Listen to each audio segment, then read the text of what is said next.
Meu nome é Wesley, matrícula 2022-03536, e irei fazer a introdução do trabalho de AED2, sobre um jogo de damas no formato humano contra computador. Alguns critérios foram passados como obrigatórios para o jogo.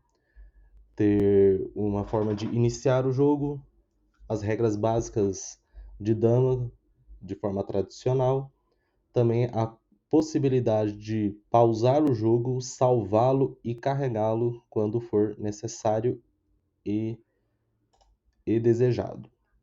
Além de ter a função de árvores de decisão no seu código-fonte. Ter a distinção dos tipos de peça, cor de peça, um menu de introdução e também a possibilidade de jogar pessoa a pessoa ou pessoa computador.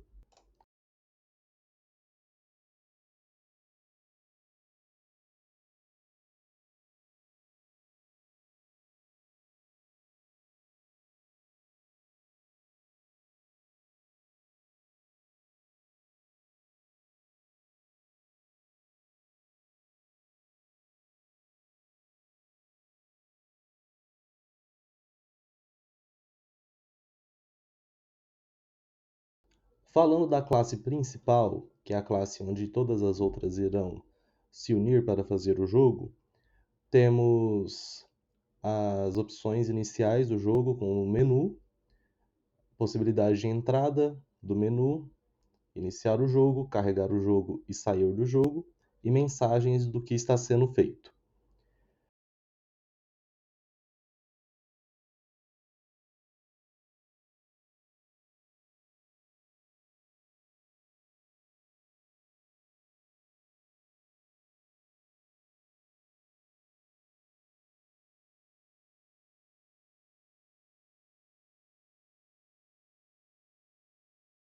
Em seguida, eu também opções de o código, a função para salvar o jogo, que é criar um arquivo com o nome salvar dama, ou também a função para carregar o jogo, em que ele vai carregar esse jogo já salvo.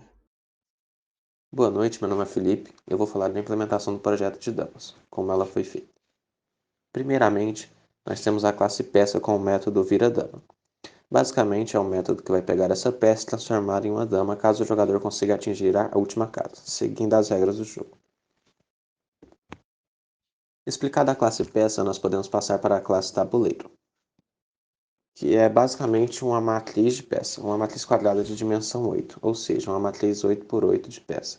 Dentro dessa classe, nós temos alguns métodos principais, dentre eles, montar tabuleiro, basicamente é um método que vai posicionar as peças brancas e pretas para o tabuleiro para que o jogo possa jogar, para que o usuário possa jogar, perdão. O método imprimir tabuleiro, que vai fazer a impressão para que o usuário possa interagir com o jogo. Agora, nós vamos partir para os métodos com mais programação, ou seja, o back-end. Entre eles, nós temos o método mexe-peça. Esse método vai receber uma linha, uma coluna de origem, ou seja, um ponto de partida e um ponto de destino. Dentro desse método, ele vai realizar o movimento, caso aquele movimento selecionado seja válido.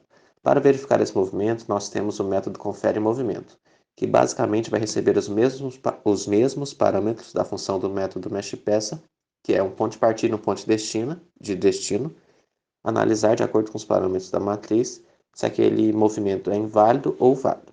Caso esse movimento seja válido, ele retorna verdadeiro e executa o método troca lugar, que é basicamente o método que vai pegar a peça no tabuleiro e mover para o lugar que o usuário está pedindo, ou seja, vai pegar e mover do origem para o destino. Prosseguindo com a explicação, nós temos alguns outros métodos.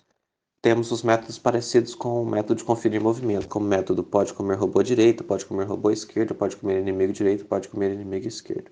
São basicamente os métodos que nós utilizamos para analisar as jogadas do robô, já que o robô está prevendo 3 jogadas. Além disso, nós também temos o método isBlank. Basicamente é um método para verificar se a peça é preta, já que no jogo o jogador, no caso o usuário, sempre será as pretas e o robô as brancas. Então esse método é utilizado para verificar se o jogador, no caso o usuário, está selecionando uma peça preta. Chegando nos finalmente, nós podemos falar do caso onde essa peça que está sendo selecionada pelo usuário ou pelo robô seja uma dama. Caso isso aconteça, no método mexe peça está acontecendo uma verificação para ver se a peça é uma dama. Se essa peça for uma dama, o método vai fazer implementações diferentes.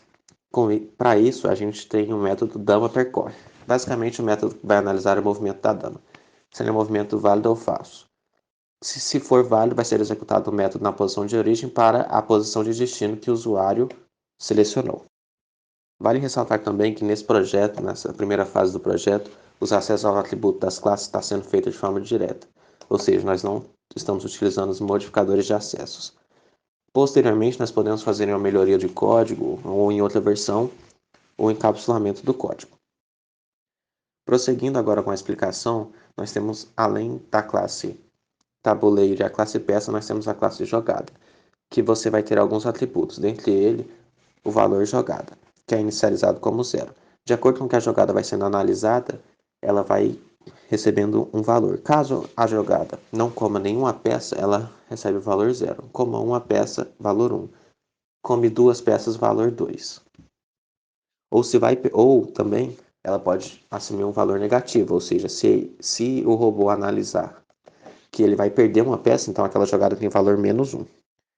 Além disso, nós temos a sobrecarga dos construtores, que é utilizada no código para instanciar diferentes formas de um objeto jogado. Agora eu vou passar para o meu colega João para ele continuar a explicação da implementação. Boa noite, meu nome é João Felipe e agora eu vou apresentar um pouco sobre a classe robô do jogo de damas em Java. Primeiramente, a gente vai ter as jogadas possíveis, que o robô vai analisar o tabuleiro e vai pegar as jogadas e colocar em uma lista de jogadas. Lembrando que cada jogada vai armazenar sua posição inicial e o seu destino, assim como o valor que ela vai desempenhar naquela jogada. Mas não menos importante, a jogada vai armazenar a árvore, que vai ser nada mais do que as jogadas possíveis que irão derivar dela mesma. Assim, o próximo método jogadas inimigo percorrerá a lista das jogadas iniciais e realizará os movimentos descritos nessas jogadas. Os movimentos serão executados em um tabuleiro temporário, e esse tabuleiro temporário será analisado novamente, gerando novas jogadas que serão armazenadas na árvore de sua respectiva jogada progenitora. Até então, o código se encontra com a capacidade de previsão de 3 jogadas, sendo o movimento do robô, a jogada do adversário em resposta ao robô e, finalmente, a jogada do robô em resposta à jogada do adversário. Vale ressaltar que as jogadas são armazenadas só podendo assumir os valores de 0 ou 1 no caso do movimento gerar uma captura de peça. Agora, entraremos na classe árvore, onde podemos observar de que se trata de uma árvore binária. Temos que cada árvore terá um nó e cada nó será composto por outros 2 atributos nó, que representarão os dados à direita e à esquerda de cada nó, assim como uma jogada, que será responsável por organizar a árvore de forma que as jogadas maiores ou iguais se posicionarão à direita e os valores menores à esquerda. Por mais que as jogadas só possam assumir 2 valores, temos que essa árvore ainda pode ser útil caso a opção de capturas de múltiplas peças em uma só jogada seja implementada. Consequentemente, essa implementação irá revolucionar a estrutura das jogadas, permitindo que elas possuam mais valores positivos, podendo tirar ainda mais proveito da estrutura de dados árvore. Ainda na classe árvore, temos as funções de percorrer a árvore, que serão chamadas na classe robô para a impressão da árvore. Na função imprimir árvore, nós temos que ela irá acessar a lista das primeiras jogadas, imprimindo-a e acessando o seu nó, aonde estará armazenada a jogada do inimigo. Consequentemente, a jogada do inimigo é acessada e cada nó percorrido e impresso. Ou seja, a árvore realiza a impressão da primeira jogada, após isso, a jogada do adversário e, enfim, todas as jogadas em resposta ao adversário, até o fim da impressão nesse ciclo. Voltando para a classe robô, nós temos a função AchoJogada, que irá criar uma nova jogada chamada jogada atual, no qual o valor da jogada atual será a soma da primeira jogada menos o valor da jogada do adversário mais a jogada em resposta ao adversário. Finalmente, temos que o valor da jogada atual será comparado com a melhor jogada já encontrada, no qual, caso a jogada atual seja maior, uma lista contendo todas as melhores jogadas é limpa e a jogada atual é adicionada na lista. Além disso, a melhor jogada irá assumir o valor da jogada atual. Entretanto, caso ela seja igual, ela somente será adicionada à lista de melhores jogadas. Assim, no fim do ciclo, a lista de melhores jogadas é utilizada para acessar uma jogada aleatória, que será executada pelo robô, prosseguindo para a vez do jogador. Vale ressaltar que nessa função, as árvores de jogada foram convertidas temporariamente em listas, a fim de facilitar a compreensão ao programar o código, o que custou tempo de processamento para cada jogada do robô.